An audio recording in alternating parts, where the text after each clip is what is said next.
Tube Tamil cinema news. Raja Rani சிறப்பு விமர்சனம். ஒவ்வொரு ஜோடியின் காதலுக்கும் அவர்களின் பிரிதலுக்கும் காரணம் என்று தேடினால் சில பொதுவான அம்சங்களை பார்க்கலாம்.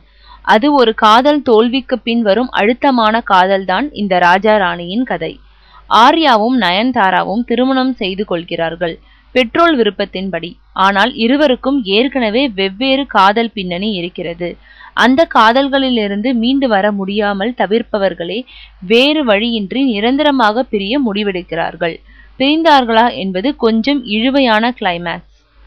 மௌன ராகத்தின் சாயல், குறிப்பாக ஜெய்யின் பாத்திர படைப்பு இருந்தாலும் திரைக்கதையை ஜோடித்த விதத்தில் மனதில் இடம் பிடித்திருக்கிறது ராஜா ராணி. குறிப்பாக சந்தானம் படத்தின் பிளஸ்களில் முக்கியமானவர்.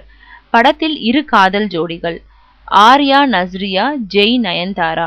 இரு ஜோடிகளுமே காதல் காட்சிகளில் மகா இயல்பாய் அனுபவித்து நடித்திருக்கிறார்கள். ஜெய்யின் பாத்திரம் எப்படி பார்த்தாலும் மௌனராகம் கார்த்திக்கை நினைவுபடுத்துவதை மறப்பதற்கில்லை. இத்தனைக்கும் இரு பாத்திரங்களின் அடிப்படை தன்மையிலும் வேற்றுமைகள் இருக்கவே செய்கின்றன. வயது 30ஐ தாண்டினாலும் நயன்தாராவை ஏன் இன்னும் இளம் நடிகர்கள் துரத்துகிறார்கள் என்பதற்கு இந்த படத்தில் விடை கிடைத்திருக்கிறது.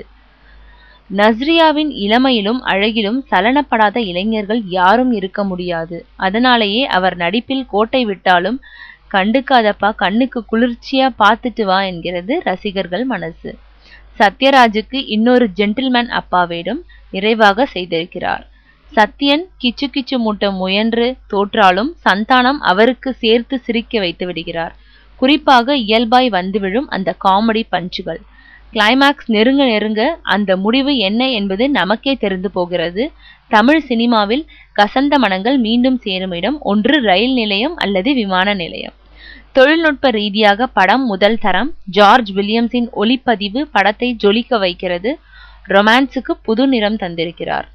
ஜி.வி. பிரகாஷின் இசையில் 2 பாடல்கள் கேட்கும்படி உள்ளன. பின்னணி இசையில் நிறைய பழைய படங்களின் சாயல். பழக்கப்பட்ட சென்டிமெண்ட் பாதையில் முதலில் பாதுகாப்பாக பயணிப்போம் என்று இந்த கதையை தேர்ந்தெடுத்திருக்கிறார் அட்லி.